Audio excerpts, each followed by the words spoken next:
মালয়েশিয়ার Kuala Lumpur immigration পুলিশের অভিযানে এক আন্তর্জাতিক ভিসা জালিয়াতি চক্র ধরা পড়েছে।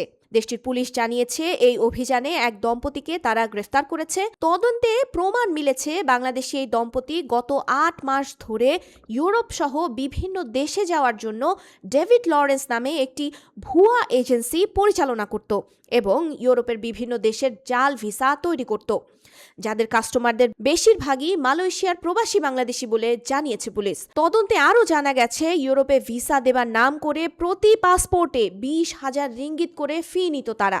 গোপন তথ্যের ভিত্তিতে পরিচালিত অভিযানে তাদের বাসা থেকে একাধিক পাসপোর্ট, ভুয়া ইমিগ্রেশন স্ট্যাম্প, জাল নথিপত্র, ল্যাপটপ ও মোবাইল ফোন জব্দ করা হয়।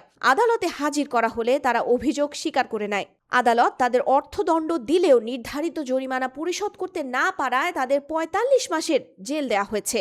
সাজা শেষ হলে তাদের মালয়েশিয়া থেকে বহিষ্কার করা হবে এবং ভবিষ্যতে দেশটিতে প্রবেশে নিষেধাজ্ঞা থাকবে বলেও জানিয়েছে ইমিগ্রেশন বিভাগ। মালয়েশিয়া পুলিশ এই বলে বাসিন্দাদের সতর্ক করেছে, ভুয়া ভিসা বা অবৈধ দালালের মাধ্যমে বিদেশ যাবার চেষ্টা করলে তাদের বিরুদ্ধে কঠোর আইনগত ব্যবস্থা নেওয়া হবে।